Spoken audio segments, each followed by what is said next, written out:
Bonjour et bienvenue dans l'espace. Je vous propose de voyager à mes côtés via une série de vidéos nommée Un aller sans retour. Ensemble, nous allons découvrir la beauté de notre système solaire, puis partir beaucoup plus loin à la découverte des confins de notre galaxie, la Voie lactée. Les images que vous allez voir sont issues du jeu de simulation spatiale Elite Dangerous. Afin de vous proposer une expérience différente, j'ai composé toutes les musiques que vous allez entendre. Toutes ces musiques sont des compositions originales protégées par des droits d'auteur et n'ont rien à voir avec le jeu Elite Dangerous. Seuls les bruitages et les effets sonores inhérents au jeu ont été gardés pour que l'immersion soit totale.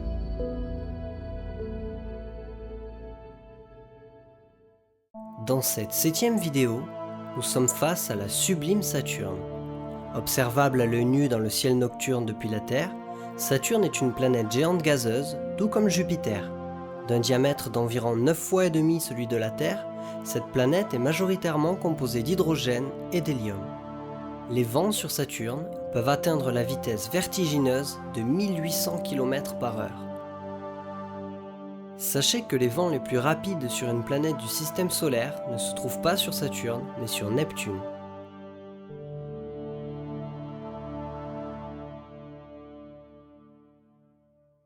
Les anneaux de Saturne sont composés principalement de particules de glace et de poussière. Les planétologues pensent que les anneaux sont le résultat de l'explosion d'un satellite qui s'est trop rapproché de Saturne. Saturne possède un grand nombre de satellites naturels. Il est difficile de dire combien, dans la mesure où tout morceau de glace des anneaux est techniquement un satellite et qu'il n'est pas possible de faire la distinction entre une grande particule et une petite lune. Afin d'admirer ces magnifiques anneaux, je vais vous laisser profiter d'un passage bas à haute vitesse au-dessus de ceux-ci, ainsi que d'un slalom dans ce champ de glace. On se retrouve juste après.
Avant de partir vers notre nouvelle destination, je souhaite vous poser une question d'apparence simple.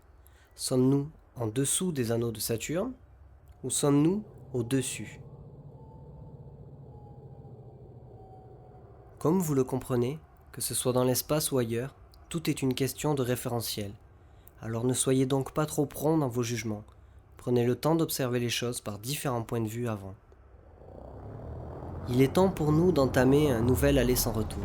Je vous souhaite un très bon voyage et je vous dis à très bientôt dans une nouvelle vidéo où nous allons nous poser sur un satellite nommé Ariel afin de rendre hommage à une célèbre phrase prononcée le 21 juillet 1969.